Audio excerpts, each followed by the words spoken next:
హల్లెలూయా. న్యాయాధిపతుల గ్రంథం 19వ అధ్యాయము. న్యాయాధిపతుల గ్రంథం 19వ అధ్యాయము మొదటి వచనము చదువుదామా? చూడండి, గ్రౌండ్ సెట్ అయిపోతూ ఉంది అక్కడ ఏంటి అంటే the base of that chapter.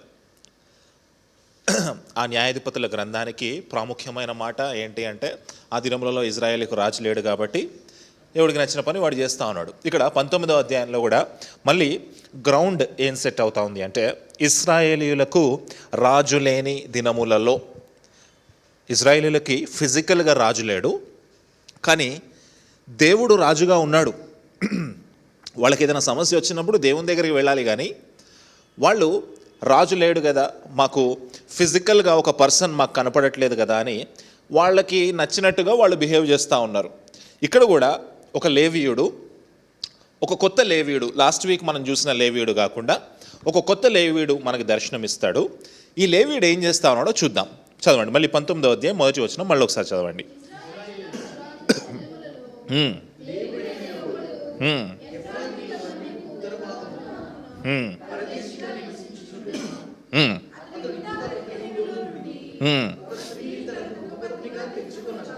Very good. ఇప్పుడు ఆ మొదటి వచనంలో రెండు ప్రాబ్లమ్స్ మనకు కనిపిస్తూ ఉన్నాయి.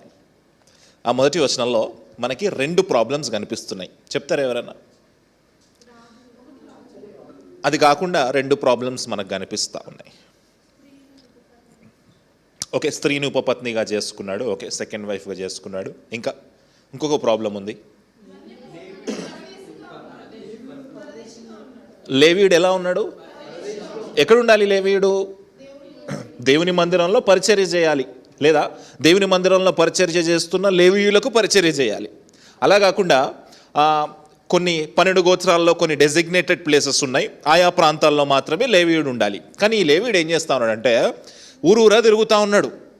చేయాల్సిన పని చేయకుండా, మందిరంలో ఉండకుండా, డెసిగ్నేటెడ్ ప్లేస్లో ఉండకుండా, వాళ్లకు ఏర్పాటు చేయబడిన ప్రాంతంలో ఉండకుండా వేరే ఊరంతా తిరుగుతూ ఉన్నాడు. ఎందుకట్లా తిరుగుతూ ఉన్నాడు అంటే ఫస్ట్ లైన్లోనే ఆన్సర్ ఉంది. ఏంటి ఆన్సర్? చదవండి ఒకసారి. రాజు లేడు కాబట్టి ఎవడికి నచ్చినట్టుగా వాడు చేస్తూ ఉన్నాడు. ఇంకో ప్రాముఖ్యమైన ప్రాబ్లం ఇందులో ఏంటి అంటే, ఉపపత్నిని తెచ్చుకున్నాడు. ఎవరిని తెచ్చుకున్నాడు చెప్పాలి? Second wife. ఉపపత్నియో లేదా ఉపపత్నిలో ఎవరికి తెలుసు? సెకండో, థర్డో, ఫోర్తో, వి డోంట్ నో. చూడండి, సృష్టి ఆరంభంలో దేవుడు ఆదాము హవ్వమ్మ గారినే సృష్టించాడు. ఆదాములు లేరు, బహువచనం లేదు. హవ్వమ్మలు లేరు, బహువచనం లేదు. అయితే కాలక్రమేణా మనుషులు ఏం చేస్తారంటే వాళ్ళ యొక్క శారీరక అవసరతలు తీర్చుకోవడం కోసము, వాళ్ళ లస్ట్ తీర్చుకోవడం కోసము ఉపపత్నులు అనే కాన్సెప్ట్ తెచ్చుకున్నారు. ఎక్కడి నుంచి తెచ్చుకున్నారు అంటే, ఇజ్రాయేల్ దేశంలో అయితే లేదు, దేవుడు పెట్టిన నియమం అయితే కాదు. ఎక్కడి నుంచి తెచ్చుకున్నారు అంటే బయట ఎక్కడో అన్యుల దగ్గర నుంచి తెచ్చుకొని ఉండొచ్చు. వాళ్ళని చూసి వీళ్ళు కూడా ఇన్స్పైర్ అయి ఉండొచ్చు. ఇది నాకు చాలా ఇష్టమైన కాన్సెప్ట్ లాగా ఉంది కదా, నా శరీరము యొక్క పాపాన్ని సాటిస్ఫై చేసేలాగా ఉంది కదా అని ఆ ఉపపత్నులు అనే కాన్సెప్ట్ని తెచ్చుకున్నారేమో. అయితే ఇక్కడ మనకి ప్రాముఖ్యంగా రెండు సమస్యలు కనిపిస్తూ ఉన్నాయి. లేవీయుడు అన్ని ఊర్లు తిరుగుతున్నాడు, అది మాత్రమే కాదు, ఎవరిని తెచ్చుకున్నాడు? ఉపపత్నిని తెచ్చుకున్నాడు. 2వ వచనం చదువుదాం. అతన్ని విడిచి ఇంకొకరితో వ్యభిచరించి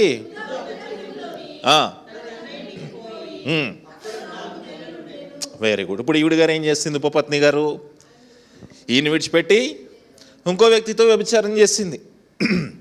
మామూలుగా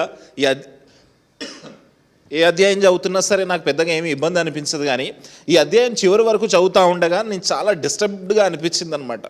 చాలా కలత చెందినట్టుగా అనిపించింది. ఎందుకు అనే విషయాలు మీకు ముందుకు వెళ్ళే కొద్దీ మీకు అర్థమవుతాయి.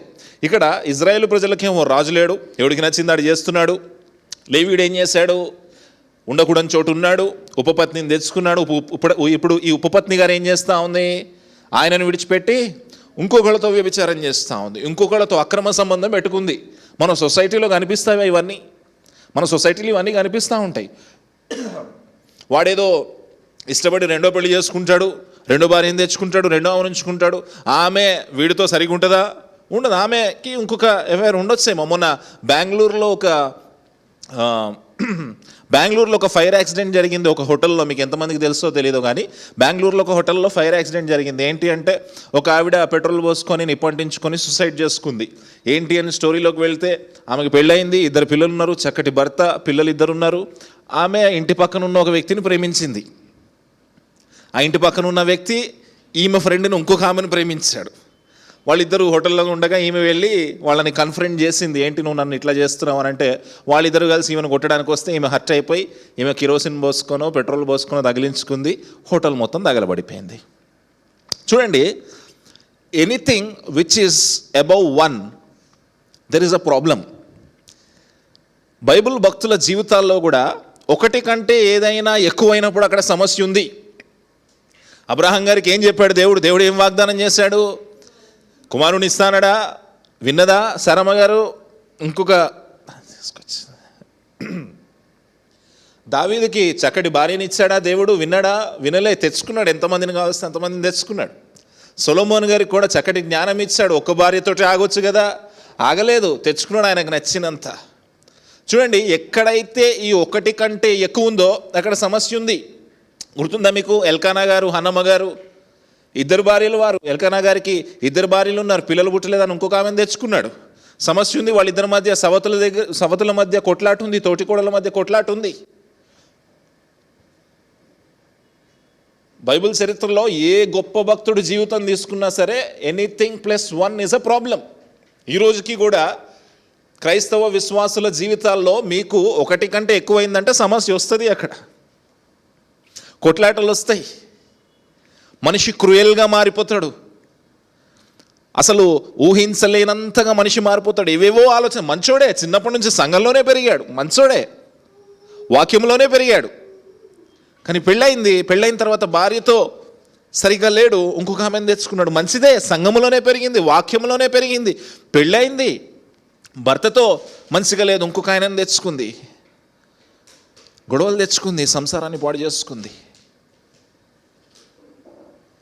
మీరు కూడా రిలేషన్షిప్స్లో ఉన్నంత వరకు బాగానే ఉంటుంది. Until 1 it is okay. ఒకటి పెరిగినప్పుడు దెర్ ఈజ్ అ ప్రాబ్లం. ఇక్కడ కూడా అలాంటి సమస్య వస్తుంది. ఇక్కడ కూడా అలాంటి సమస్య మనకు ఎదురుపడుతూనే ఉంది. భర్తను విడిచిపోయి, భర్త అంటా ఉన్నాను, సెకండ్ వైఫ్ కాబట్టి సెకండ్ వైఫ్ స్టేటస్లో ఉంది. ఆమెకైతే భర్తే ఆయనను విడిచిపెట్టి ఇంకొక అతనితో వ్యభిచారం చేస్తూ ఉంది. ఆమె వ్యభిచారం చేయడం మాత్రమే కాదు, వ్యభిచారంలో దొరికిపోయిన తర్వాత భర్త ముందు తలెత్తుకోలేక వెళ్ళిపోయింది. ఎక్కడికి? సొంత పుట్టింటికి వెళ్ళిపోయింది. ఇప్పుడు భర్త గారు ఏం చేస్తున్నారు చూడండి, చదువుదాం. ఆమెతో ప్రియముగా మాట్లాడి ఆమెను తిరిగి తెచ్చుకున్నట్టుకై ఆమె పెనిమిటి లేచి తన దాసుణ్ణి గాడిదలను తీసుకొని ఆమె వద్దకు వెళ్ళగా ఏం చేసిందంట? ఆమె వెళ్ళిపోయిందంట అక్కడికి. ఇప్పుడు లేవీయుడు చేయాల్సిన పని ఏంటి? సరే, ఉపపత్నిగా ఉంది, 2వ భార్యగా ఉంది, వ్యభిచారం చేసింది, పోతే పోనీలే అనుకోలే. కానీ లేవీయుడు ఒక మంచి పని చేస్తాడు. ఇక్కడ కొత్త నిబంధన పాఠాన్ని నేర్పిస్తాడు దేవుడు మనకి. ఒకవేళ ఆమె వ్యభిచారము చేసినా సరే వెళ్ళి క్షమించి తిరిగి తెచ్చుకునే ప్రయత్నం చేస్తూ ఉన్నాడు. కొత్త నిబంధన పాఠము అంటే సెకండ్ వైఫ్స్కి, సెకండ్ హస్బెండ్స్కి అప్లై చేసుకోకండి. మీ భర్త, మీ భార్యకు అప్లై చేసుకోండి. If there is a mistake in the relationship, దేవుడు మిమ్మల్ని ప్రేమించినట్టుగా మీ భర్తనో మీ భార్యనో ప్రేమించి తిరిగి తెచ్చుకునే ప్రయత్నం చేయండి. యేసుక్రీస్తు వారి దగ్గర కూడా ఇదే ప్రశ్న వచ్చినప్పుడు ఆయన చెప్తాడు, విడాకులైతే నేను యాక్సెప్ట్ చేయను. ఒక సందర్భంలో యాక్సెప్ట్ చేస్తాను. ఎప్పుడు అంటే ఒకవేళ స్త్రీ కానీ పురుషుడు కానీ వ్యభిచారంలో ఉంటే, భర్త ఉండగా భార్య ఉండగా. కానీ ఆ సమయంలో కూడా ఒకవేళ మీకు దేవుడు ప్రేమ ఇస్తే, దేవుడు అవకాశం ఇస్తే వెళ్ళి మీ భార్యనో మీ భర్తనో తెచ్చుకోండి. తప్పు చేశారు అని విడిచిపెట్టకండి.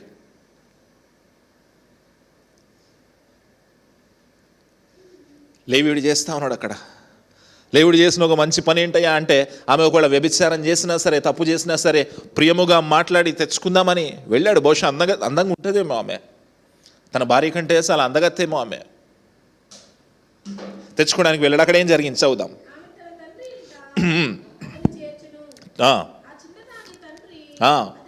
అతన్ని చూచినప్పుడు అతన్ని కలుసుకొని సంతోషించను. ఇప్పుడు చూడండి, ఆ ఉపపత్ని ఒక తండ్రి గారు, మావయ్య గారు, లేవి గారికి, ఈ లేవీయుడికి మావయ్య గారు చూశారు అల్లుడు గారిని. చూసి ఓకే సంతోషించాడు. అల్లుడు గారు వచ్చారు, నా కూతురు తప్పు చేసి ఉండొచ్చు, నా కూతురు దుర్మార్గురాలు అయి ఉండొచ్చు, నా కూతురు వ్యభిచారమే చేసి ఉండొచ్చు, కానీ తీసుకొని వెళ్ళడానికి అల్లుడు గారు వచ్చారు. సంతోషించాడు ఆయన. కూతురు జీవితం పాడైపోకూడదు కదా, సంతోషించాడు. తర్వాత ఏం చేశాడు చూద్దాం, తర్వాత వచ్చిన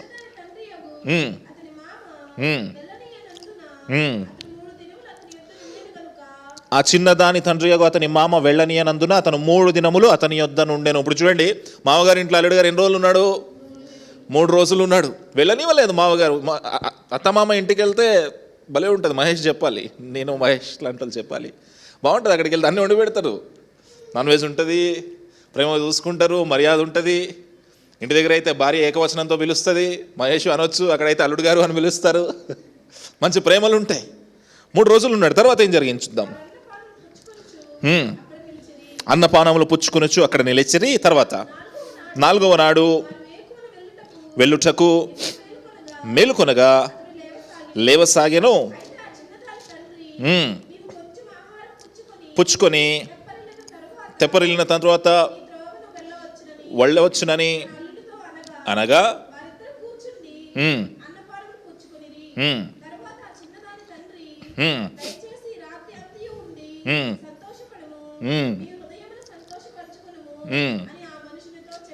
వెరీ గుడ్. అక్కడికి వెళ్ళాడు, 3 రోజులు ఉన్నాడు. 3వ రోజు లేచి ఇంటికి వెళ్ళిపోదాం అనుకుంటుంటే మామగారు ఏమన్నారు? ఇంకొక రోజు ఉండయ్యా అన్నాడు. 4వ రోజు కూడా ఉన్నాడు. 4వ రోజు కూడా లేచి వెళ్ళిపోదామంటే మళ్ళీ మామగారు ఏమంటా ఉన్నాడు? ఇంకొక రోజు ఉండు. మనం ఇంటికి వెళ్ళినప్పుడు మన పేరెంట్స్ అంటూ ఉంటారు, ఇంకో 2 రోజులు ఉండొచ్చు కదరా అంటారు కదా మనల్ని. నాకు చాలా హ్యాపీగా ఉంటుంది. ఇంటికి వెళ్తే మళ్ళీ తిరిగిరాం.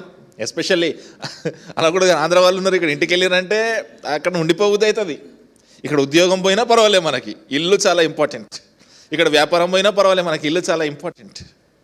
ఇక్కడ కెరియర్ నాశనం అయిపోయినా పర్వాలేదు, ఇల్లు చాలా ఇంపార్టెంట్. ఇంటికి వెళ్ళిన తర్వాత ఆ ప్రేమలు ఆప్యాయతల్లో 3 రోజులు మునిగిపోయాడు. మామగారు చూపించిన ప్రేమ, మామగారు పెట్టిన భోజనాలు, మామగారు ఇచ్చిన drinks, they have enjoyed together. వాళ్ళు మాట్లాడుకున్న మాటలు. 3 రోజులు ఉన్నాడు. 4వ రోజు కూడా వెళ్ళిపోదాం అనుకుంటే 4వ రోజు కూడా ఆపేస్తాడు. మళ్ళీ 5వ రోజు ఏం జరుగుతుంది చూద్దాం. తర్వాత వచనం చదువుదాం. 7వ వచనం.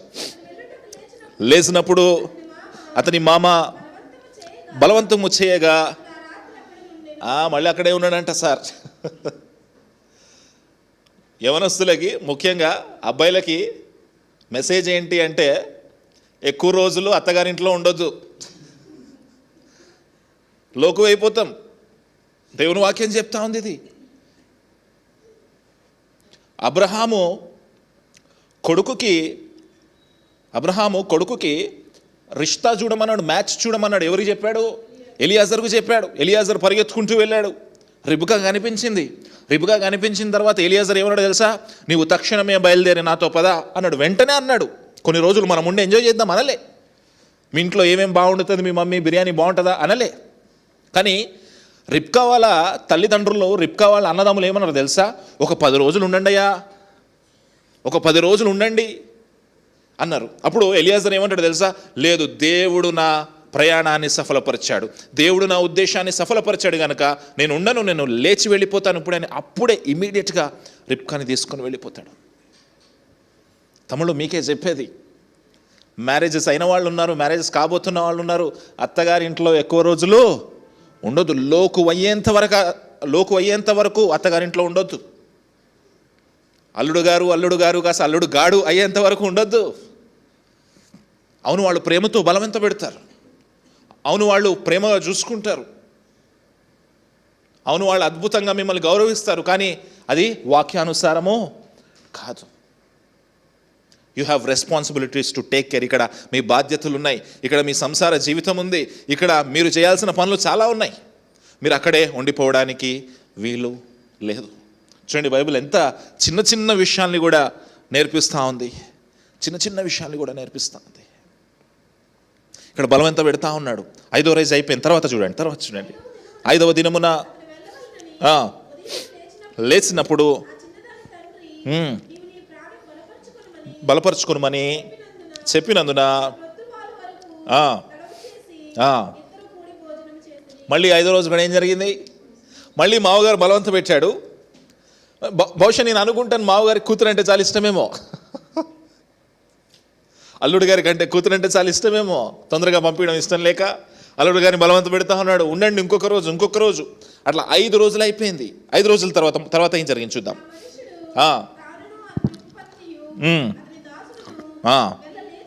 లేచినప్పుడు మామ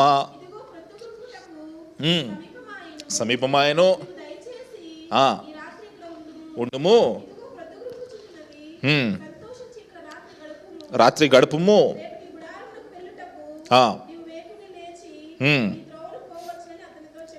పోవచ్చునని అతనితో చెప్పినను. అతడు అక్కడ రాత్రి గడపనొల్లక లేచి వెళ్ళి ఏం చేశాడు? 5 రోజులైతే మావగారు ఆపినప్పుడు బలవంతంగా ఆగాడు. ఇంకా 5 days అయిపోయిన తర్వాత ఆగలేదు. ఆ నైటే లేట్ అయినా పర్వాలేదు, పొద్దున్న వరకు అయితే నేను ఆగను.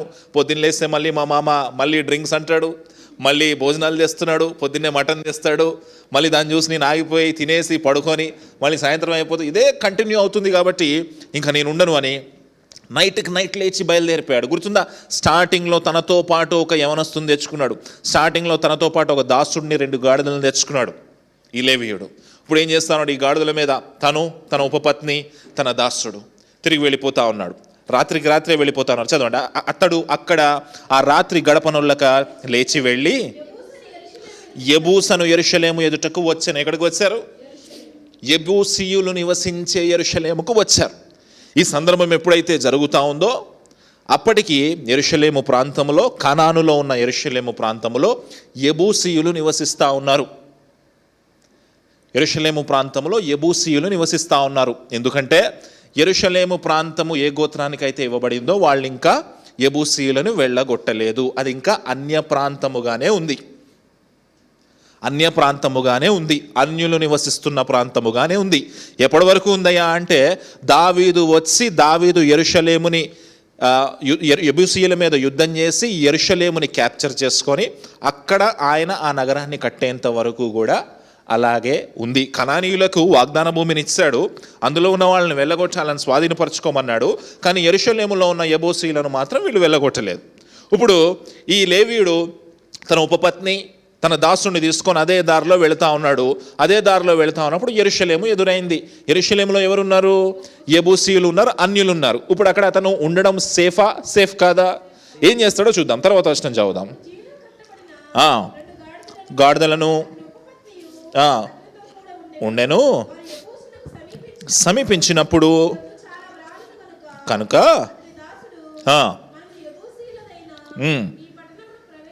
ఈ పట్టణంలో ప్రవేశించి దానిలో రాత్రి బస చేయదుము రండని.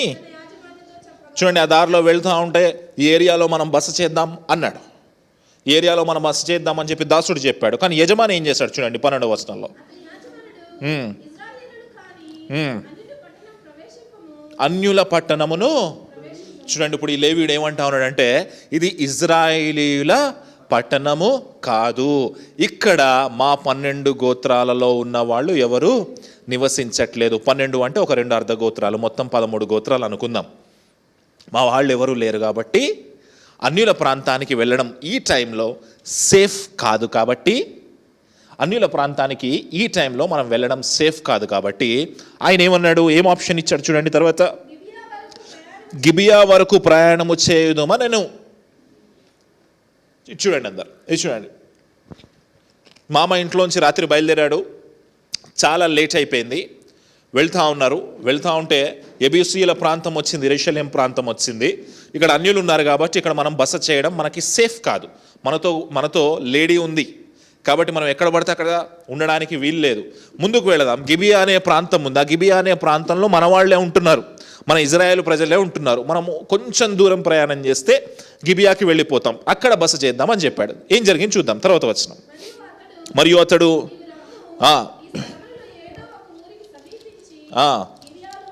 గిబియాలోనే కానీ రామాలోనే కానీ అనెను. సాగి వెళ్ళొచ్చుండగా చూడండి, బెన్యామీనీయుల గిబియా దగ్గర ఉన్నప్పుడు పొద్దు గుంకెను. ఇప్పుడు గిబియాలో ఎవరు ఉంటున్నారు చెప్పాలి? ఎవరు ఉంటున్నారు? బెన్యామీనీయుల గిబియా దగ్గరికి వచ్చినప్పుడు ప్రొద్దు గుంకెను. ఇంకా లేట్ అవుతా ఉంది, సన్సెట్ అయిపోతా ఉంది. తర్వాత వచనం, చేరసాగిరి. అతడు చేరి ఊరి సంత వీధిలో ఉండెను. బస చేయుటకు ఎవడును వారిని తన ఇంటికి. Very good. మళ్ళీ ఒకసారి స్టోరీ చెప్తా, జాగ్రత్త వినండి. వెళ్తూ ఉన్నారు, యెరూషలేం ప్రాంతం వచ్చింది. యెరూషలేం ప్రాంతం అన్యుల ప్రాంతము కాబట్టి అక్కడ ఉండడానికి ఇష్టపడలేదు. ముందుకు వెళ్ళారు. గిబియాలోనో రామాలోనో ఉందామనుకున్నారు. గిబియా ప్రాంతం వచ్చింది. గిబియాలో ఎవరు ఉంటా ఉన్నారు? బెన్యామీనీలు, ఇజ్రాయేల్ గోత్రాల్లో ఒక గోత్రము. వెళ్ళారు, సంత వీధుల్లో కూర్చున్నారు. సంత వీధుల్లో వెతుక్కుంటా ఉన్నారు బస కోసం. వెతుక్కుంటా ఉంటే ఎవరు వాళ్ళని చేర్చుకోవట్లేదు. అయితే దేవుడు ఇజ్రాయేలు గోత్రాలకి పెట్టిన నియమము ఏంటి అంటే, దేవుడు ఇజ్రాయేలు గోత్రాలకి పెట్టిన నియమము, ఇజ్రాయేలు ప్రజలకు పెట్టిన నియమము ఏంటి అంటే, లేవీకాండం 19వ అధ్యాయము 33వ వచనము. లేవీకాండము 19వ అధ్యాయము 33వ వచనము. లేవీకాండం 19వ అధ్యాయము 33వ వచనము. దేవుడు పెట్టిన నియమము, నీ దేశమందు పరదేశి మీ మధ్య నివసించినప్పుడు వారిని, మీ దేశంలోకి ఎవరైనా పరదేశి వస్తే అతన్ని నువ్వు బాధించకూడదయ్యా. తర్వాత వచనం, పరదేశిని మీలో పుట్టిన వాని వలె ఎంచవల. ఏం చేయాలంట? ఎవరైనా పరదేశులు, దారిలో పోయేవాళ్ళు, ట్రావెలర్స్ ఎవరైనా వస్తే వాళ్లకు మీరు రూమ్ ఇవ్వాలి, వాళ్ళకు మీరు ఫుడ్ పెట్టాలి. మిమ్మల్ని మీరు ఎట్లా ప్రేమించుకుంటారో వాళ్ళని కూడా మీరు అలాగూ ప్రేమించాలి. కొత్త నిబంధన నియమాన్ని చూద్దాం. హెబ్రీలకు రాసిన పత్రిక 13వ అధ్యాయం 2వ వచనం. హెబ్రీలకు రాసిన పత్రిక 13వ అధ్యాయము 2వ వచనము. మీరును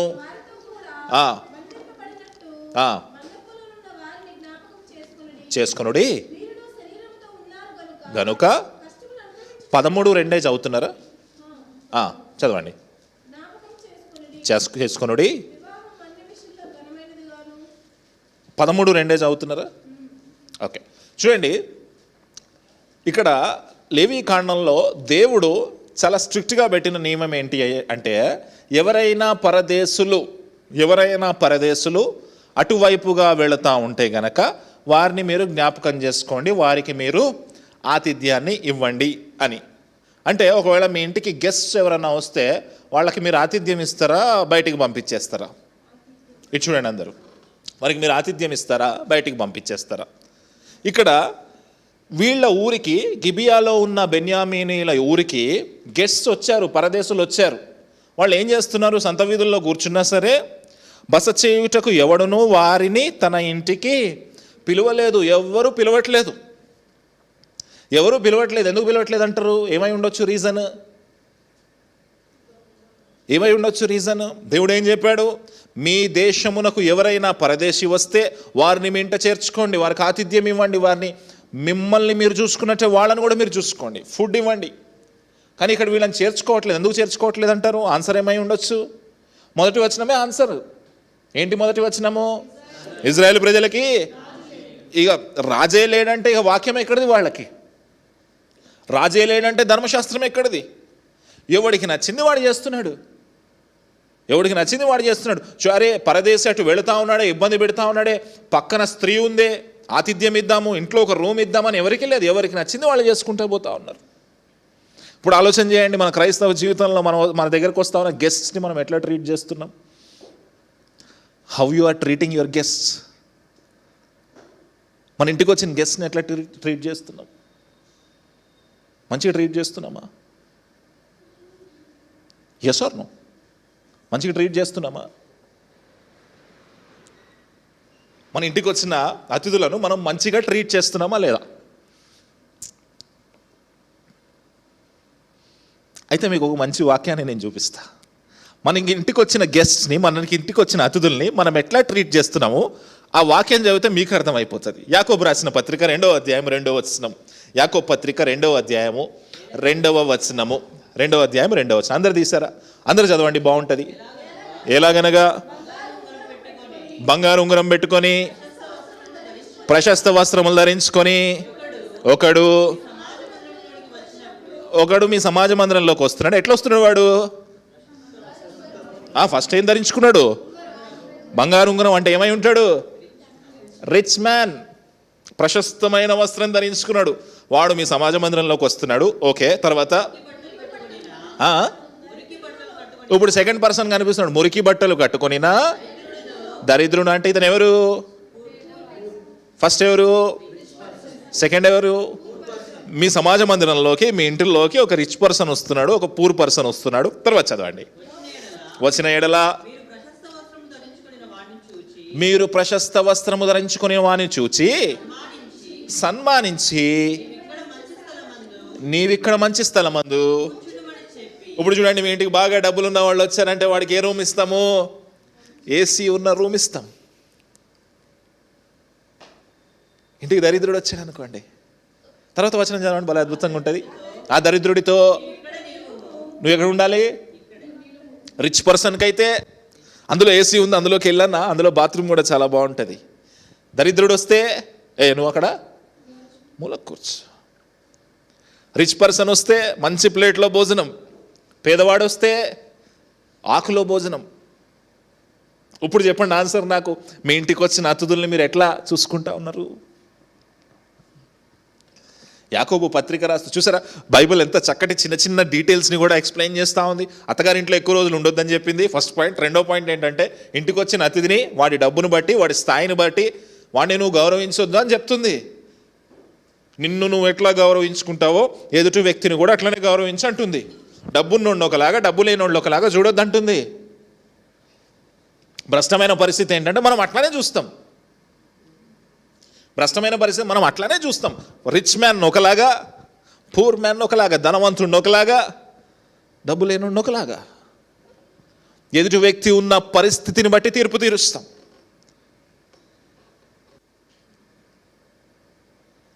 ఆతిథ్యం గురించి మాట్లాడుతూ ఉన్నాడు దేవుడు ఇక్కడ. God is talking about the banquet. ఆతిథ్యం గురించి మాట్లాడుతూ ఉన్నాడు ఆయన. ఇక్కడ చూడండి, గిబియా ప్రాంతంలో ఉన్న బెన్యామీనీల దగ్గరికి వెళ్ళి వాళ్ళు ఎదురు చూస్తూ ఉంటే, లేవీయుడు ఎదురు చూస్తూ ఉంటే ఎవరు చేర్చుకోలేదంట. ఎందుకు చేర్చుకోలేదంటే ఆ దినములలో రాజు లేడు, ఎవడికి నచ్చినట్టు వాడు చేస్తూ ఉన్నాడు. కానీ దేవుని వాక్యం ఏం చెప్తా ఉంది? చేర్చుకో. ఇంట్లో పరదేశులు ఎవరైనా ఆ దారి గుండా వెళ్తే వాళ్ళని చేర్చుకో. కొత్త నిబంధన గ్రంథంలో మత్తయి సువార్తలో తీయక్కర్లేదు. యేసు ప్రభు వారు ఏం చెప్తారో తెలుసా? ఆ రోజుల్లో యూదులకు పెట్టిన నియమం ఏంటి తెలుసా? మీరు ఒకవేళ మీ పంట వస్తే మొత్తం దాన్ని కోయకండి, కొంచెం విడిచిపెట్టండి. ఎవరైనా పరదేశుల్లో, దరిద్రుల్లో, తల్లిదండ్రులు లేని వాళ్ళో, అనాథలో ఎవరన్నా దారి గుండా వెళుతూ ఉన్నప్పుడు వాళ్ళు తినడానికి చిన్న మైన్యూట్ డీటెయిల్ని కూడా దేవుడు స్థిరపరుస్తూ ఉన్నాడు. గెస్ట్ని ఎట్లా చూసుకోవాలని కూడా చెప్తా ఉన్నాడు దేవుడు. అతిథుల్ని ఎట్లా చూసుకోవాలని కూడా చెప్తా ఉన్నాడు దేవుడు. కానీ ఇక్కడ గిబియాలో ఉన్న వీళ్ళకి ఏమీ లేదే, అసలు ఏం పట్టలేదే వాళ్ళకి. వాక్యం అంటే లేదు, దేవుడు అంటే అసలు ఏమీ లేదు వాళ్ళకి. ఎవడికి నచ్చింది వాడు చేస్తూ ఉన్నాడు.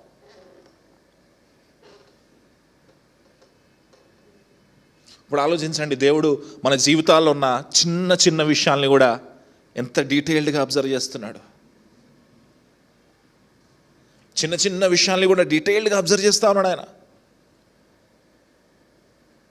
మనం అనుకుంటాం, ఫలానా ఆశీర్వాదం నా జీవితంలో రావట్లేదే, నువ్వు ఆశీర్వాదకరంగా ఉన్నావా?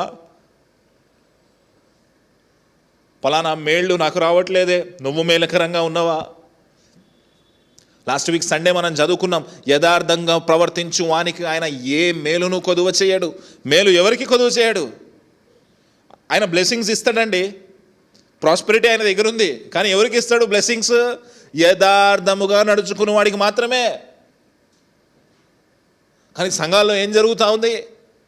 వాడు యథార్థంగా నడుచుకుంటున్నాడో నడుచుకోవట్లేదో తెలీదు, లేపేస్తున్నారు, ఇచ్చేస్తున్నారు ఆశీర్వాదాలు. వాక్యం చాలా క్లియర్గా చెప్తా, యథార్థముగా నడుచుకుని వారికి. ఒకవేళ అలాంటి పరిస్థితి వస్తే దేవుడు ఆ చిన్న చిన్న విషయాల్ని కూడా నీ లైఫ్లో చూస్తూ ఉన్నాడు ఆయన. ఆ పరిస్థితుల్లో నువ్వు ఎలా నిలబడ్డావు, నిన్ను ఎట్లా ఆశీర్వదించాలి, ఆ చిన్న విషయాల్లో నువ్వు ఎంత నమ్మకంగా ఉన్నావు, నిన్ను ఎట్లా ఆశీర్వదించాలి. యథార్థంగా ప్రవర్తించావా? వాక్యము చెప్తున్నట్టుగానే ఆతిథ్యం ఇచ్చావా? ధనవంతుని ఒకలాగా, పేదవాడిని ఒకలాగా చూసావా? చాలా దరిద్రపు కొట్టు భ్రష్టత్వం ఏంటంటే, క్రైస్తవ పరిచర్యలో పెద్ద పాస్టర్లు చిన్న పాస్టర్లను ఉంటుంది. పెద్ద పాస్టర్కి ఒక కానుక, చిన్న పాస్టర్కి ఒక కానుక. నేను డబ్బుల గురించి మాట్లాడట్లేదు.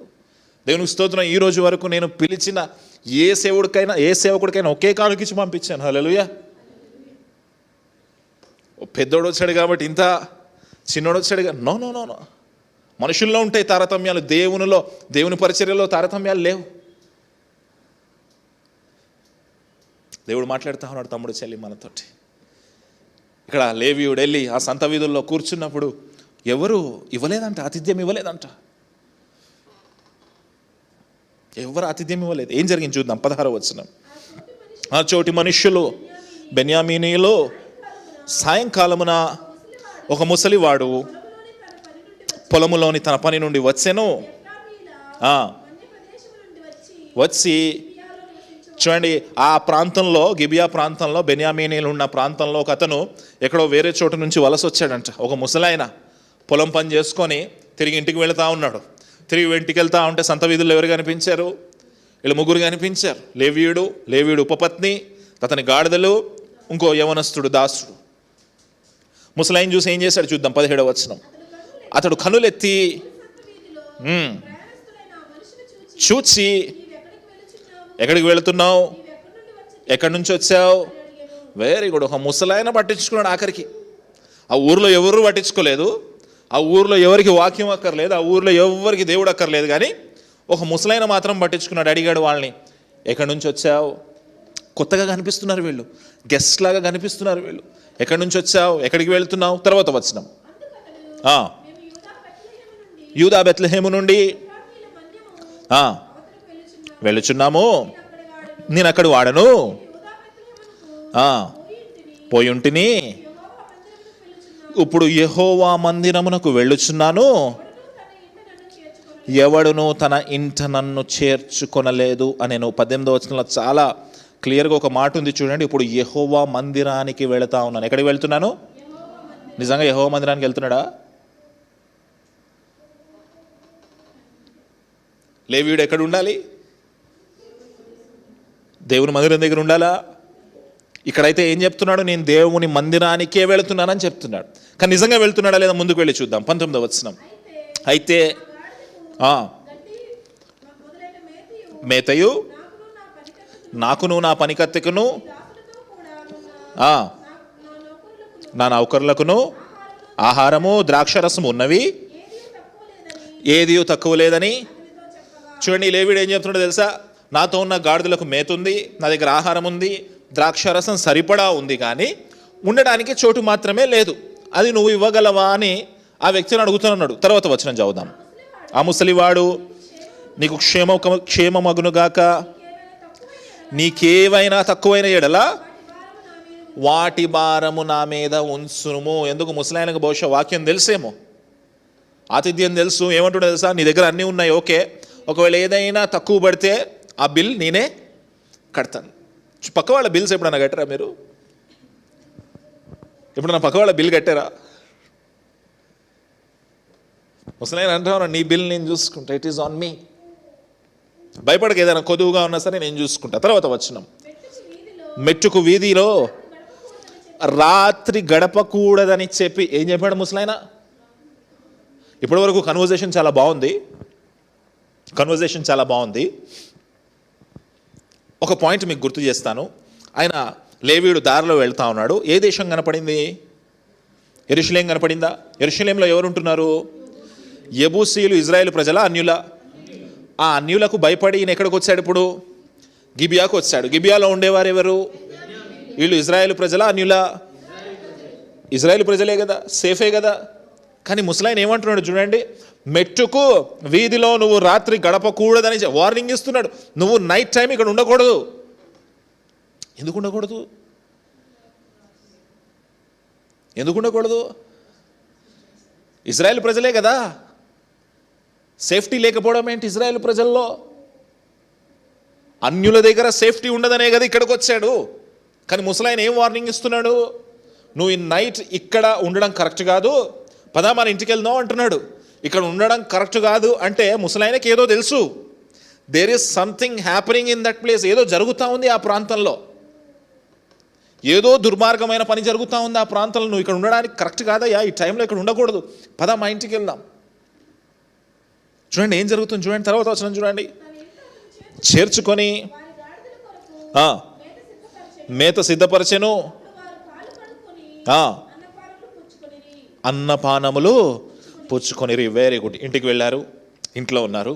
ఇప్పుడు ఇక్కడ నుంచి అసలు సమస్య మొదలవుతుంది. ఇక్కడ నుంచి అసలు సమస్య మొదలవుతుంది. చాలా డిస్టర్బింగ్గా ఉంటుంది. చదువుదాం, పర్వాలేదు. 22వ వచనం.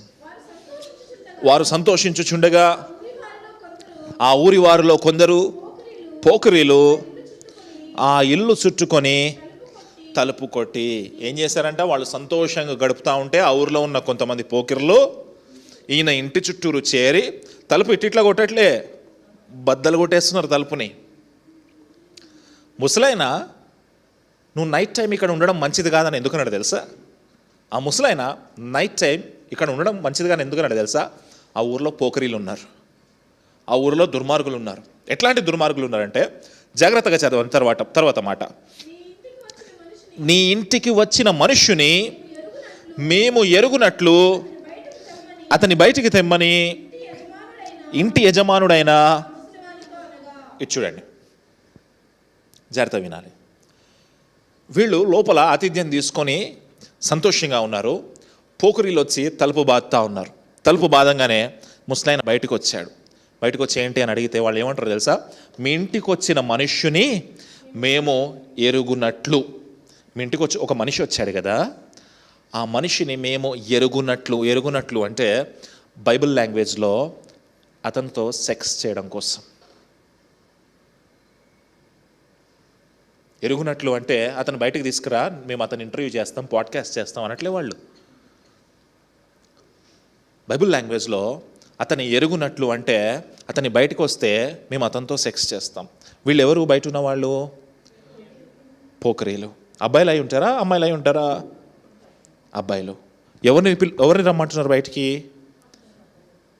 ఆ మనుష్యుడు ఉన్నాడు కదా, అతన్ని తీసుకోండి. అంటే వీళ్ళు ఏమై ఉంటారు?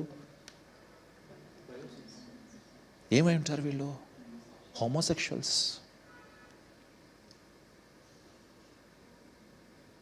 చూడండి ఎంత దుర్మార్గంగా ఉంది ఆ దేశము. మీ ఇంటికి వచ్చిన వాళ్ళు ఎవరో బయటికి తీసుకొని రా, వాళ్ళతో మేము ఉండాలి, అతన్ని మేము రేప్ చేయాలి, మన భాషలో మాట్లాడాలంటే. ఇలాంటి సందర్భం ఒక చోట జరిగింది. ఎప్పుడో చెప్తారా? సొదొమ గొమొర్రాలో జరిగిందా? సొదొమ గొమొర్రాలో జరిగిందా? ఏ పుస్తకంలో జరిగింది? ఆదికాండంలో జరిగిందా? ఏ అధ్యాయంలో జరిగిందని మీరు అనుకుంటున్నారు? ఇప్పుడు మనం న్యాయాధిపతులు ఏ గ్రంథంలో ఉన్నాం? ఏ అధ్యాయంలో ఉన్నాం? 19వ అధ్యాయంలో ఉన్నామా? ఆదికాండం 19వ అధ్యాయం 5వ వచనంలోకి రండి ఒకసారి. ఒక 2 దేవదూతలు అతని ఇంటికి వచ్చినప్పుడు, లోతు ఇంటికి వచ్చినప్పుడు ఆ ఊరి వారంతా ఏం చేశారు? చదవండి. లోతును పిలిచి, ఒకసారి ఆ పైన వచనం చదువుతారా? పండుకొనక ముందు ఆ పట్టణస్థులు అనగా సొదొమ మనుష్యులు, బాలురును, వృద్ధులను, ప్రజలందరూ వచ్చి ఆ ఇంటిని చుట్టవేసి లోతును పిలిచి, ఈ రాత్రి నీ యొద్దకు వచ్చిన మనుష్యుడు ఎక్కడా? మేము వారిని కూడునట్లు అన్నరా? వీళ్ళెవరు? సొదొమ గొమొర్రాలో ఉన్న వాళ్ళు వీళ్ళెవరు? ఎవరిని పిలువమంటున్నారు? మనుష్యుని పిలువమంటున్నారు. వీళ్ళు కూడా హోమోసెక్షువల్స్.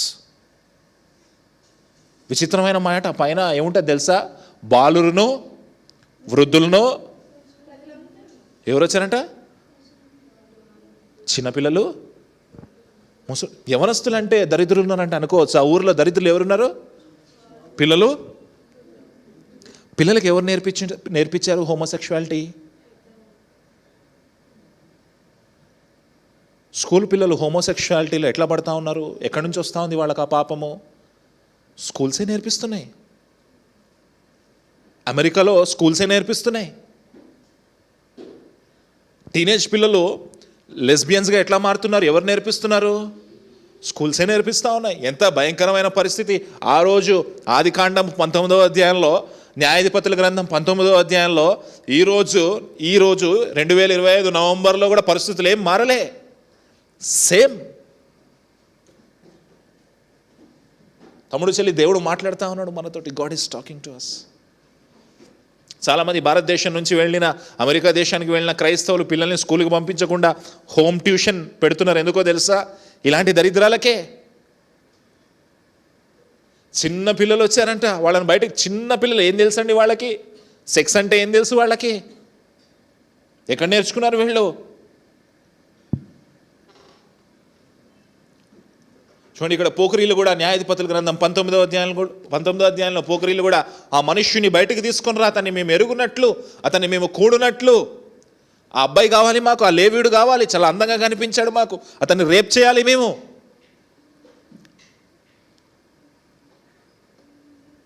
చూడండి, బెన్యామీను గోత్రపు వారి పతన స్థితి, ఇజ్రాయేలు ప్రజల యొక్క పతన స్థితి, గిబియా ప్రజల యొక్క పతన స్థితి, ఎంత దుర్మార్గమైన పరిస్థితుల్లో ఉన్నారు చూడండి. పురుషుడు మధ్య స్వలింగ సంపర్కము, స్త్రీలు మధ్య స్వలింగ సంపర్కము. ఎంత దారుణమైన పరిస్థితి బయట సమాజంలో కనిపిస్తూ ఉంది. ఎంత దారుణమైన పరిస్థితి హాస్టల్స్లో కనిపిస్తూ ఉన్నాయి మనకి. ఎంత దారుణమైన పరిస్థితి ఆ కేపీహెచ్బి మెట్రో స్టేషన్స్ దగ్గర, ఇటు వెళితే ఈ ఫారెస్ట్ వైపు కనిపిస్తూ ఉన్నాయి మనకి. తమ్ముడు చెల్లి, దేవుడు మాట్లాడుతూ ఉన్నాడు మనతోటి. భయంకరమైన సమాజంలో ఉన్నాం మనం, భయంకరమైన పరిస్థితుల్లో ఉన్నాం మనం. ఈ పరిస్థితుల్లో మనల్ని కాపాడుకుంటూ, కుటుంబాన్ని కాపాడుకుంటూ, పిల్లల్ని కాపాడుకుంటూ, అందుకే చిన్నప్పటి నుంచే పిల్లల్ని సండే స్కూల్లో పెడతారు. అదేదో పెద్ద, చాలామంది పేరెంట్సే సండే స్కూల్కి పిల్లల్ని పంపారు. ఏదో వీళ్ళేదో చర్చ్కి ఫేవర్ చేస్తున్నట్టుగా అనుకుంటారు. ఎందుకు సండే స్కూల్కి పంపించాలి? సండే స్కూల్లో వీటన్నిటికీ వ్యతిరేకంగా, పాపానికి వ్యతిరేకంగా దేవుడు మాట్లాడిస్తూ ఉంటాడు, పిల్లల్ని నేర్పిస్తూ ఉంటాడు, పిల్లల్ని నిలబెడతా ఉంటాడు. యూత్ మీటింగ్స్ పెడతారు. ఎందుకు యూత్ మీటింగ్స్ పెడతారు? ఇలాంటి పాపములో పడిపోకుండా, దరిద్రంలో పడిపోకుండా యవనస్తులను బలపరుస్తూ ఉంటాడు దేవుడు, వాక్యం ద్వారా హెచ్చిస్తూ ఉంటాడు. యూత్ మీటింగ్లకు పంపరే పిల్లల్ని, సండే స్కూల్కి పంపరే పిల్లల్ని. మన కళ్ళ ముందే నెక్స్ట్ జనరేషన్ కనిపిస్తూ ఉంది, మన కళ్ళ ముందే నెక్స్ట్ జనరేషన్ వస్తూ ఉంది. ఆ పిల్లల్ని చక్కగా సండే స్కూల్లో పెంచితే ఇలాంటి దరిద్రాల్లో పెరగకుండా ఉంటారు వాళ్ళు. తమ్ముడు చెల్లి, దేవుడు మాట్లాడుతూ ఉన్నాడు మనతోటి. సంఘములో పెంచాలి పిల్లల్ని, వాక్యములో పెంచాలి పిల్లల్ని. ఎంత వాక్యం బోధించబడుతూ ఉన్నా, ఎంత చక్కటి ఆరాధన జరుగుతూ ఉన్నా, అయినా సరే కొంతమంది పడిపోతూ ఉన్నారు ఇలాంటి భ్రష్టత్వంలో, దరిద్రంలో. క్రైస్తవ పిల్లలు పడిపోతూ ఉన్నారు. పోకరీలు వచ్చారంట, తలుపు బాదారంట. ఆ మనుష్యుని బయటకు తీసుకొని రా, ఆ మనుష్యుని మేము ఎరుగునట్లు అతన్ని బయటికి తీసుకొని రా, we want to rape him. ఎంత ధైర్యంగా అంటున్నారు చూడండి, అతన్ని మేము రేప్ చేయాలి, బయటకు తీసుకొని రా. ఎలాంటి భ్రష్టకరమైన పరిస్థితుల్లో ఉంది ఇజ్రాయేలు దేశం ఆ రోజుల్లో. ఈ రోజుల్లో లేదా? ఈ రోజుల్లో లేదా? తర్వాత ఏం జరిగింది చూద్దాం. తర్వాత వచనం చదువుదాం.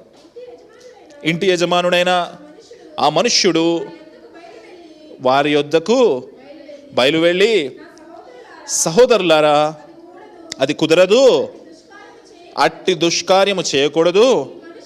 ఈ మనుష్యుడు నా ఇంటికి వచ్చిన గనుక మీరు ఈ వెర్రి పని చేయడానికి వీలు లేదు, అలాంటిది కుదరదు, అతను నాకు అతిథిగా వచ్చాడు. అసలు వాళ్ళు ఏం అడుగుతున్నారు చూడండి, వాట్ దే ఆర్ ఆస్కింగ్. వెంటనే ఆ ముసలాయన వెళ్ళి అది కుదరదన్నాడు. కానీ ముసలాయన కరెక్ట్గా ఉన్నాడా అంటే తర్వాత వచనం చదవండి. ఇదిగో కన్యకైన నా కుమార్తెయు ఆ మనుష్యుని, ఎవరున్నారంట? నాకు కన్యకైన కూతురుంది, అలాగే ఆ మనుష్యుడికి ఉపపత్ని ఉంది. ఆ తర్వాత చదవండి. నేను వారిని బయటకు తీసుకుని వచ్చేదను, మీరు వారిని నీచపరిచి. ఏం చెప్తున్నాడు ముసలాడు? ఏం చెప్తున్నాడు ముసలాయన? వాళ్ళు వచ్చి తలుపులు కొట్టి ఆ మనుష్యుని బయటికి తీసుకుని ఆ మనుష్యుని మీరు రేప్ చేయాలి అంటే ఏం చెప్తున్నాడో తెలుసా? ఆ అతనితో అయితే ఏం చేయొద్దు, నా కూతురుంది, నా కూతురుని ఇస్తాను నీకు. కావాలంటే ఆ మనుష్యుడి యొక్క ఉపపత్ని ఉంది, ఆ ఉపపత్నిని ఇస్తాను మీకు. ఎంత భ్రష్టకరమైన పరిస్థితుల్లో ఉంది సమాజము. ఇప్పుడు లేవా ఇలాంటివి? ఇప్పుడు లేవా?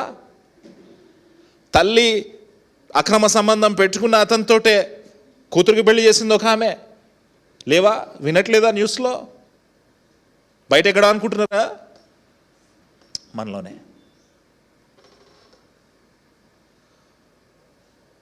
కూతురు భర్తతో అక్రమ సంబంధం పెట్టుకునే వాళ్ళు లేరా?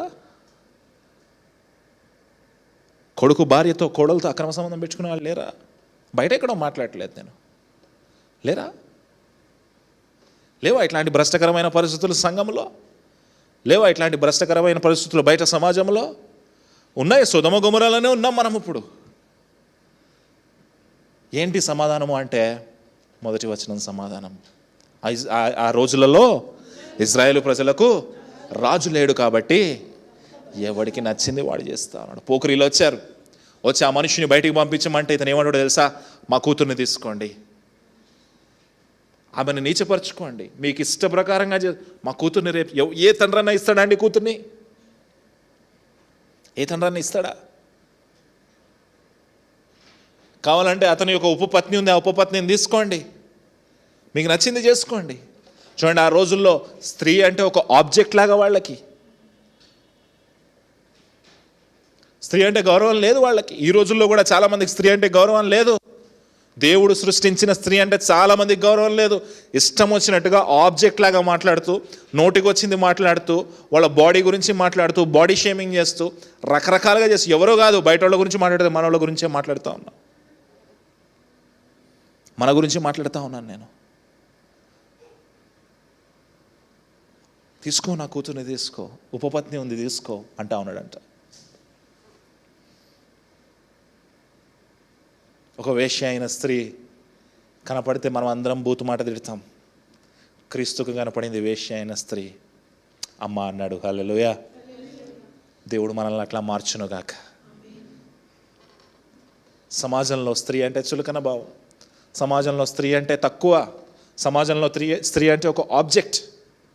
సమస్య వస్తే ఈ ముసలివాడు ముందుకు దూకి అవసరమైతే ప్రాణాలు అర్పించాలి, లేదా మనుష్యుడు బయటకు వచ్చి అతను ప్రాణాలు అర్పించాలి, లేదా ఆ ఇంట్లో ఒక యవనస్తుడు ఉన్నాడు, ఒక దాసుడు, అతను ముందుకొచ్చి వాళ్ళు ముగ్గురు కలిసి గట్టిగా కేకలేసి వాళ్ళని ఎలగొట్టవచ్చు, గొడవ పెట్టవచ్చు, ఏదైనా చేయొచ్చు. లేదా చుట్టుపక్కల ఉన్న వాళ్ళందరినీ పిలిచి వీళ్ళు చేస్తూ ఉన్న దుర్మార్గం గురించి చెప్పొచ్చు. కానీ ముసలాయన ఏమంటాడో తెలుసా? నా కూతుర్ని తీసుకో, ఉపపత్ని ఉంది తీసుకో. He is offering women as a bait.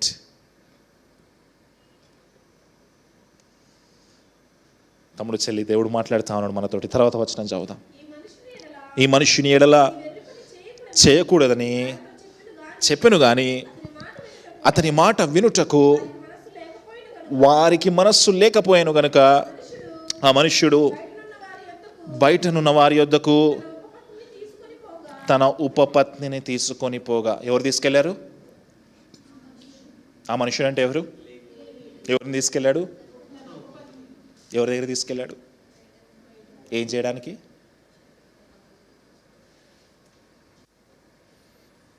వాళ్ళు రెండే ఆప్షన్స్ ఇచ్చారు.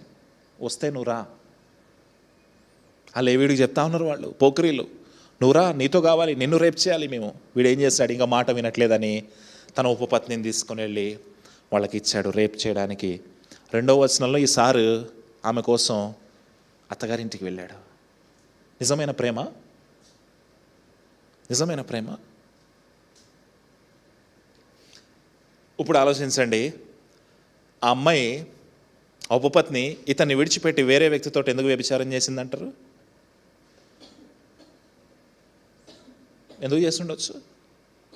వీడు దుర్మార్గుడు కనుక ఆమెను పట్టించుకోలేదు. వీడికి స్త్రీ అంటే ఒక ఆబ్జెక్ట్, ప్లెజర్ ఆబ్జెక్ట్ మాత్రమే. శారీరక కోరిక కలిగినప్పుడు తీర్చుకుంటున్నాడు అంతే. ఆమె కేరింగ్ లేదు, ప్రేమ లేదు, ఏమీ లేదు. పెద్ద ప్రేమ ఉన్నోళ్ళలాగా వెళ్ళి ఆమెను తెచ్చుకునే ప్రయత్నం చేశాడు అక్కడి నుంచి. కానీ సమస్య వచ్చినప్పుడు ఏం చేశాడు తెలుసా? ఫస్ట్ ఎవరిని దోసేశాడు తెలుసా? ఆ స్త్రీనే దోసేశాడు ముందుకి.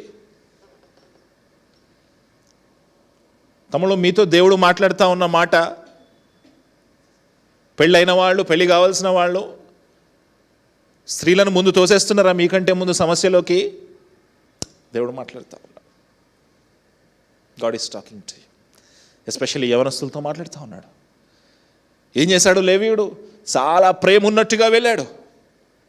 ఆమె వ్యభిచారం చేసినా నాకు పర్వాలేదు, ఆమె నేను ఇంటికి తెచ్చుకుంటా, ఆమె అంటే నాకు ఇష్టం అని తెచ్చుకున్నాడు. కానీ ఆమె క్యారెక్టర్ అంటే అతనికి ఇష్టం కాదు, ఆమె శరీరం అంటే అతనికి ఇష్టం. అందుకే సమస్య వచ్చినప్పుడు ఏం చేశాడు తెలుసా?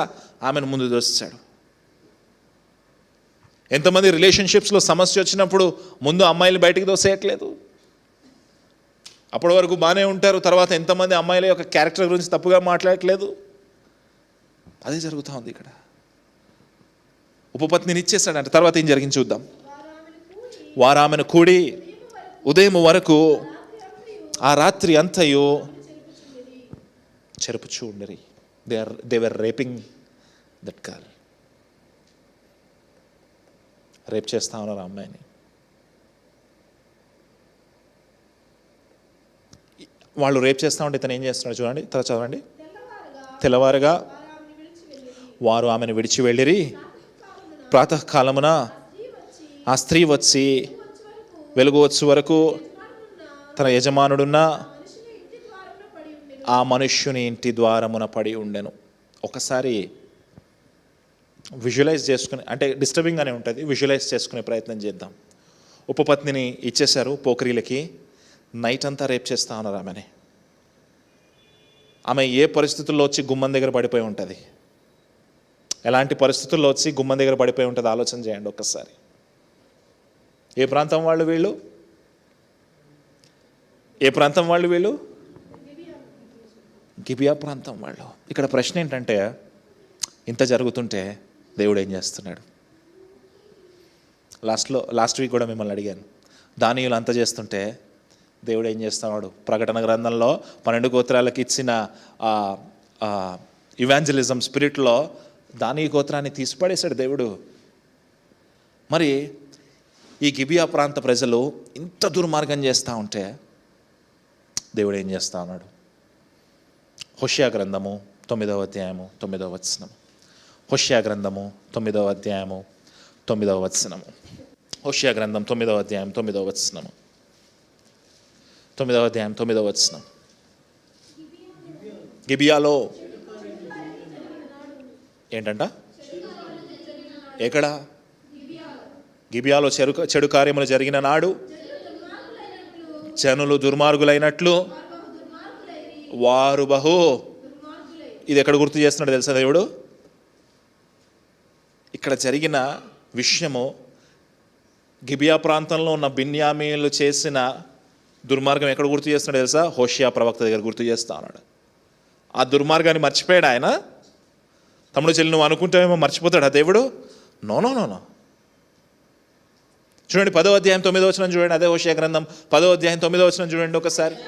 ఇశ్రాయేలీయులు గిబియా దినముల నుండి నీవు పాపము చేయొచ్చు వచ్చితివి, అచ్చట వారు నిలిచి ఉండిరి. ఒక టైం వస్తుంది, ఆ టైంలో గుర్తు చేస్తాడు దేవుడు. మర్చిపోతారు అనుకుంటాడేమో. వాళ్ళు చేసిన మామూలు దుర్మార్గమా? నో నో నో, భయంకరమైన దుర్మార్గము. సొదొమ గొమొర్రా ప్రజలు చేసిన దుర్మార్గము, గిబియా ప్రజలు చేయకూడని దుర్మార్గము దేవుడు విడిచిపెట్టాడు. హోషేయ ప్రవక్త రాస్తా ఉన్నప్పుడు ఆయన ఆ మాటను గుర్తు చేసుకుంటా ఉన్నాడు. గిబియా ప్రజలు చేసిన దుర్మార్గం నేను మర్చిపోలే. I did not forget. ఒక రోజు రాబోతా ఉంది. There is a one day. ఒక రోజు రాబోతా ఉంది. There is one day.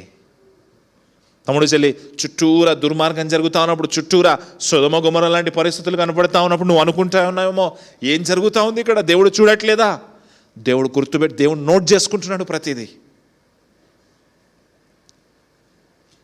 దేవుడు నోట్ చేసుకుంటున్నాడు. Everything is being noted. నీ పట్ల తప్పు చేసిన వాళ్ళ గురించి కావచ్చు, నువ్వు ఇతరుల పట్ల చేసిన తప్పు కావచ్చు, God is noting it. God is noting it.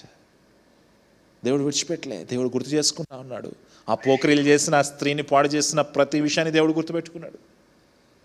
దేవుడు మర్చిపోలే. రాత్రి అంతా పాడు చేశారంట ఆ స్త్రీని. మొన్న ఒక సాక్ష్యం వింటా ఉన్నాను నేను, ఇన్స్టాగ్రామ్లో ఒక సాక్ష్యం వింటా ఉన్నాను. ఒక పాస్టర్ గారు సువార్త ఎలా చేయాలి అని దేవుడితో మాట్లాడినప్పుడు ఊబర్ డ్రైవర్గా సువార్త చేయన్నాడంట దేవుడు. ఊబర్ డ్రైవర్గా పనిచేస్తూ సువార్త చేయమన్నాడంట. అమెరికాలో. తన కార్ని ఊబర్లో అటాచ్ చేసి రోజు ఈ పాస్టర్ గారు ఏం చేసేవారంటే, పబ్స్ ఉంటాయి కదా నైట్, పబ్స్ ఎక్కడెక్కడ ఉన్నాయో అక్కడికి వెళ్ళి కార్ పెట్టుకునేవాడు అంట. అక్కడికి వెళ్తే ఆ పబ్ నుంచి బుకింగ్ వస్తుంది. తాగిన వాళ్ళు ఎవరైనా, డ్రగ్స్ తీసుకున్న వాళ్ళు ఎవరైనా వచ్చి కూర్చుంటే వాళ్ళకి సువార్త చెప్తానని చెప్పి వాళ్ళకి సువార్త చేయడం మొదలుపెట్టాడు. అలా ఒకరోజు ఒక బుకింగ్ వచ్చింది. ఒక సెక్లూడెడ్ ప్రాంతం, అసలు చీకటిగా ఉన్న ప్రాంతం నుంచి బుకింగ్ వచ్చింది. బుకింగ్ తీసుకున్నాడు.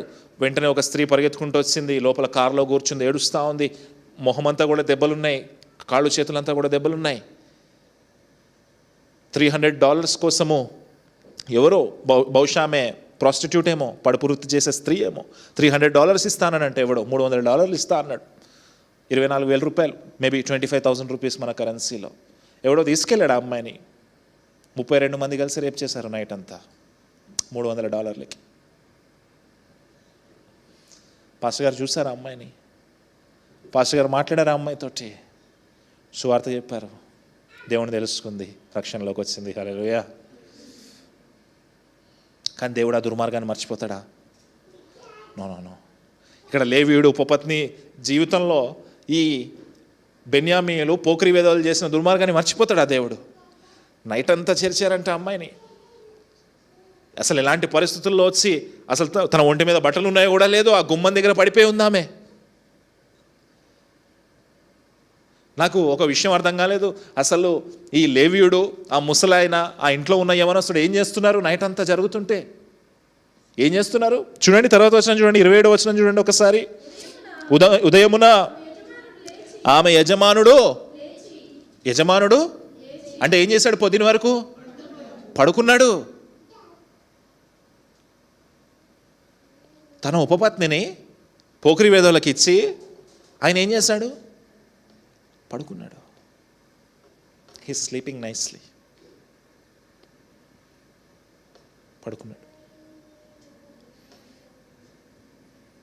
అసలు ఏమీ తెలియనట్టుగా పడుకున్నాడు, ఏమీ జరగనట్టుగా పడుకున్నాడు. ఈరోజు మిమ్మల్ని ఒక ప్రశ్న అడగాలనుకుంటా ఉన్నాను, చెల్లెల్ని తమ్ముళ్ళని ఒక ప్రశ్న ఎలాంటి రిలేషన్షిప్స్లో ఉన్నారు మీరు? What kind of relationships you are in? ఇలాంటి ఎదవల్ని ప్రేమిస్తూ ఉన్నారా చెల్లెళ్ళు? పడుకున్నాడంట.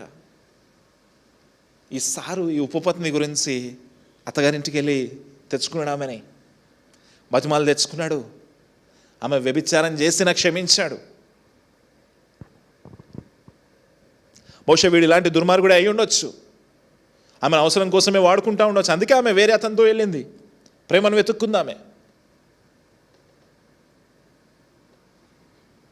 పడుకున్నాడంట. ఉదయమునే లేచి, చదవండి, ఇంటి తలుపులను తీసి తన త్రోవను వెళ్ళుటకు బయలుదేరగా అతని ఉపపత్ని అయిన స్త్రీ ఇంటి ద్వారమునొద్ద పడి చేతులు గడప మీద చాపి ఉండెను. ఇంటి గడప మీద ఇలా పడిపోయి ఉంది, బొక్కమూరలుగా చేతులు గడప మీద చాపుంది. మీరు ఇమాజిన్ చేసుకోవచ్చు ఎంత క్రూరంగా హింసించుంటారు ఆమెని. బహుశా అక్కడికి వచ్చి తలుపులు బాధ ఉంటుంది. ఆమె కూడా పడుకున్నారు. వీళ్ళు దే ఆర్ స్లీపింగ్. పడిపోయి ఉంది అక్కడ. ఏం చేస్తున్నాడు చూడండి, తర్వాత వస్తున్నాడు. అతడు ఏమంటున్నాడు? లెగు వెళ్దామంటున్నాడు. ఏం జరగనట్టు.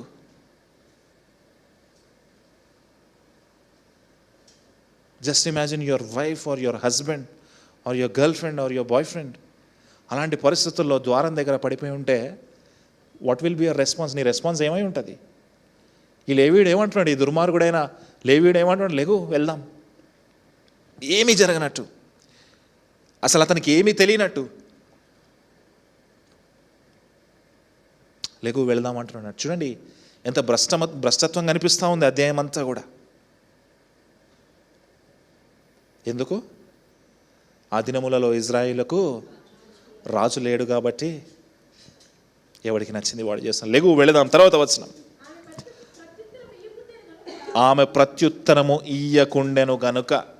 లేపుతున్నాడు ఆమె, లెగు పైకి వెళ్దాం, ఇంటికి వెళ్దాం. కానీ ఏం చేసింది ఆమె? No response. సౌండ్ లేదు. ఏమై ఉండొచ్చు? చచ్చిపోయింది.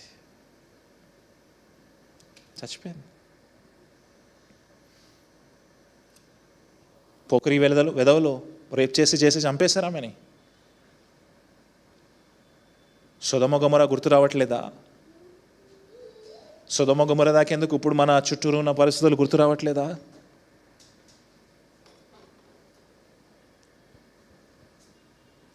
చనిపోయింది ఆమె. ఏం చేశాడు చూద్దాం.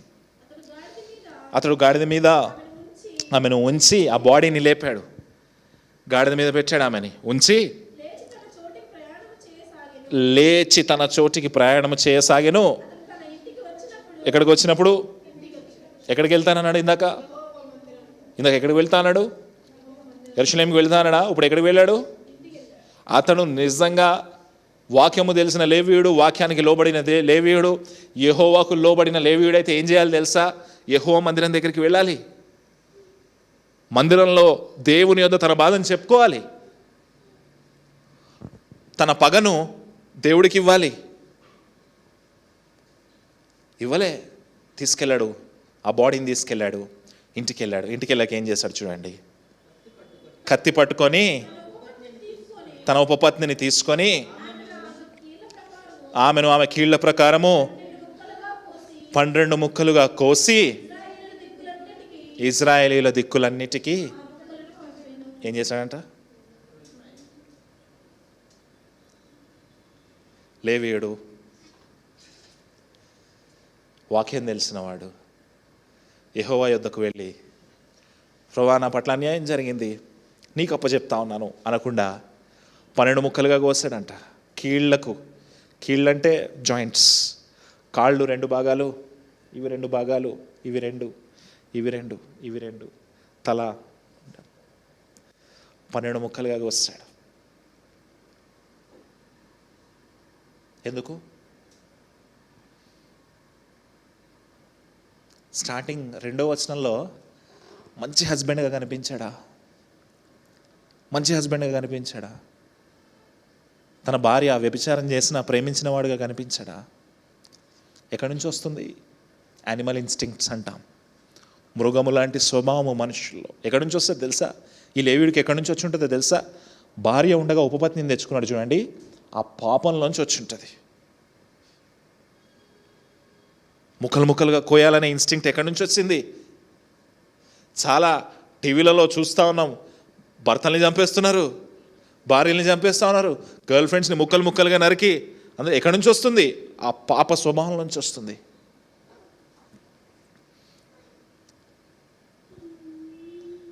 బాయ్ ఫ్రెండ్ కోసం భర్తల్ని చంపేస్తున్నారు చాలామంది. అక్రమ సంబంధం కోసం భార్యల్ని చంపేస్తున్నారు చాలామంది. మొన్ననే బెంగళూరులో ఒక న్యూస్ చూశాను, ఎనస్థీషియా ఇంజెక్షన్. చాలా బాగుంది అమ్మాయి, చాలా బాగుంది వాడు, ఇద్దరు డాక్టర్సే. ఆమెకు తెలియకుండా ఎనస్థీషియా ఇంజెక్షన్ ఇస్తూ చంపేశాడంట. ఆమెకు తెలియదు పాపం, చంపేశాడు. ఎక్కడి నుంచి వస్తుంది? యానిమల్ ఇన్స్టింక్ట్స్, మృగము లాంటి స్వభావము. ఎక్కడి నుంచి వస్తుంది మృగము లాంటి స్వభావం అంటే? పాపం నుంచి వస్తుంది.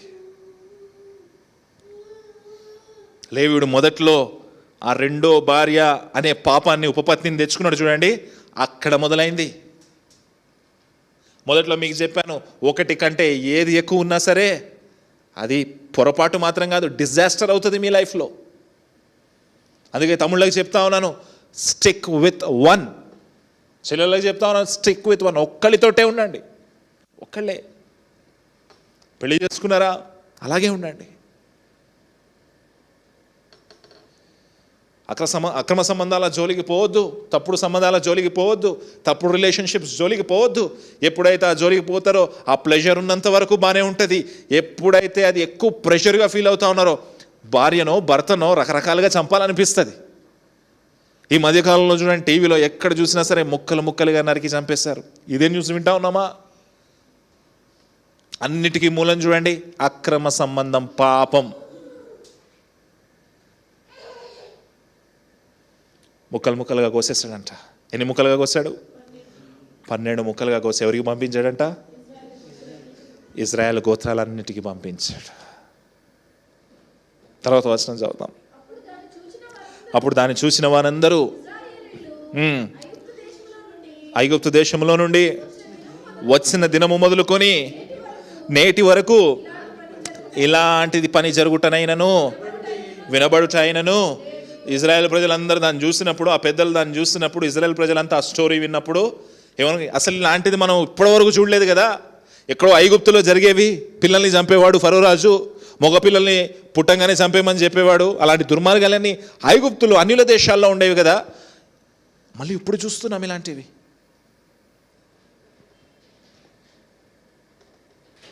ఇప్పుడు చూస్తున్నాం మళ్ళీ ఇలాంటివి. తర్వాత వచ్చిన చూడండి, మీరు ఇది మనస్సుకు తెచ్చుకొని దీనిని బట్టి ఆలోచన చేసి దీని గురించి మాట్లాడునని ఒకరితో ఒకరు మాట్లాడుకుంటున్నారంట. Something has happened very wrong. చాలా దుర్మార్గమైన పని జరిగింది. We have to do something. ఇప్పుడు రివెంజ్ని వాళ్ళ చేతుల్లోకి తీసుకుంటున్నారు. Now they are taking the revenge in their hands. కీర్తనల గ్రంథము 32వ అధ్యాయము 9వ వచనము. కీర్తనల గ్రంథం 32వ అధ్యాయం 9వ వచనము. 32వ అధ్యాయం 9వ వచనం. బుద్ధి జ్ఞానము లేని గుర్రములనైనను కంచెర గాడిద వలనైనను మీరు ఉండకుడి. మనతో మాట్లాడుతూ ఉన్నాడు దేవుడు. ఎట్లా ఉండకూడదు? మనము గుర్రంలాగా ఉండకూడదు, కంచెర గాడిదలాగా ఉండకూడదు. ఎందుకు? వాటికి ఏమీ లేవు, బుద్ధి జ్ఞానాలు లేవు వాటికి. నీకేమున్నాయి? బుద్ధి జ్ఞానాలు ఉన్నాయి. 19వ అధ్యాయం 1వ వచనం నుంచి చివరి వరకు చూడండి. ఎవడైనా బుద్ధి ఉపయోగించాడా? జ్ఞానం ఉపయోగించాడా? ఉపయోగించలే. ఎందుకు? ఆ బుద్ధి జ్ఞానాన్ని ఏది కప్పేసింది అంటే పాపం కప్పేసింది. తమ్ముడు చెల్లి, దేవుడు మాట్లాడుతూ ఉన్నాడు మనతోటి. పాపం నుంచి పారిపోండి. Run away from sin. ఒక్కటి కంటే ఏదైనా ఎక్కువైందా అది జీవితంలోకి సమస్యలు తీసుకొని వస్తుంది. మనిషిలాగా ఉన్నాడు, మృగంలా మారిపోతాడు. ప్రతివాడు మృగంలాగే ప్రవర్తించాడు చూడండి. ముసలివాడు, పోకరి వాళ్ళు, ఈ మనుష్యుడు, everybody in this 19th chapter ఎవడు కూడా బుద్ధి జ్ఞానాన్ని ఉపయోగించలే. మృగంలాగే ప్రవర్తించాడు, మృగంలాగే చేశాడు. ఈరోజు మన చుట్టుపక్కల కూడా అలాంటి పరిస్థితులే ఉన్నాయి. ఈరోజు మన చుట్టుపక్కల కూడా అలాంటి మృగాలే కనిపిస్తూ ఉన్నాయి. మనం చేయాల్సిన ప్రార్థన ఏంటయ్యా అంటే, ప్రభువా నన్ను అలా ఉంచకు. No, I'm not like that. ప్రభువా నన్ను అలా ఉంచకు. ఒకవేళ ఈ పాపం నాలో చేరితే నేను కూడా మృగంలాగా అయిపోతానేమో ప్రభువా, నన్ను అలా మారనివ్వకు. ఈ మధ్యకాలంలో ఎక్కువ న్యూసెస్ లేడీస్ భర్తలను చంపేసినవి విన్నామా? ఒక టబ్లో, సిమెంట్ టబ్లో వేసేసి చంపేసినవి విన్నామా? చాలా స్టోరీస్ విన్నాం. ఎక్కడి నుంచి వస్తుంది అంటే పాపం నుంచి వస్తుంది. అలాంటి బంధకాల నుంచి దేవుడు మనల్ని విడిపించునుగాక. దేవుడి వాక్యాన్ని దీవించునుగాక. లేచి నిలబడదాం, ప్రార్థన చేద్దాం. లేచి నిలబడదాం, ప్రార్థన చేద్దాం. పరిశుద్ధుడా, మహోన్నతుడా, మహాగణుడా, నీకే వేలాది స్తుతులు స్తోత్రాలు చెల్లిస్తున్నాం తండ్రి. నాయనా, ఈరోజు 19వ అధ్యాయం ద్వారా మీరు మాతో మాట్లాడిన విధానానికి వందనాలు. నాయన, పాపము మాలో ప్రవేశించినప్పుడు మనిషి మృగముగా మారిపోతా ఉన్నాడు కదా తండ్రి. మృగము వలె ప్రవర్తిస్తూ ఉన్నాడు కదా తండ్రి. నాయన, మంచి చెడు తారతమ్యాలు లేకుండా, ప్రేమాద్వేషము తారతమ్యాలు లేకుండా మృగము వలె ప్రవర్తిస్తూ ఉన్నాడు కదా తండ్రి. నాయన, అలా ఉండడానికి మీరు మమ్మల్ని ఏర్పాటు చేసుకోలేదు కదయ్యా. అలా ఉండడానికి మీరు మమ్మల్ని ఎన్నికలోనికి తీసుకొని రాలేదు కదయ్యా. అయ్యా, దయచేసి మాలో అలాంటి చిన్న చిన్న విషయాలు, ఆలోచనలు ఏమున్నా సరే తీసివేయండి, కొట్టివేయండి తండ్రి. ఇక ఎవరైతే అట్లా మృగము వలె ప్రవర్తిస్తూ ఉన్నారో వారందరికీ మీరు బుద్ధి చెప్పండి అయ్యా. వారిని గద్దించండి, వాక్యంలో లోబడే వారిగా మీరు చేయండి. క్రీస్తు ప్రేమ యొక్క రుచిని వారికి తెలియచేయండి ప్రభువా. నిలవబెట్టండి అయ్యా, కట్టండి అయ్యా. మీ కృపా కాపుదల నిత్యము మా మీద ఉంచుమని, మా జీవితాల్లో మీ చిత్తము, మీ ప్రణాళికలు మాత్రమే నెరవేర్చమని నజరేయుడైన యేసుక్రీస్తు నామములో అడుగుచూ వేడుకుంటున్నాం తండ్రి. మన తండ్రి అయిన దేవుని ప్రేమ, కుమారుడైన క్రీస్తు కృప, పరిశుద్ధాత్మ దేవుని సహవాసము తోడు చేరి వచ్చిన ప్రతి బిడ్డకి, ఆయా కుటుంబాలకు ఆయన దయచేయనుగాక. ఆమేన్. ప్రైజ్ లార్డ్ అందరికీ. Praise lord.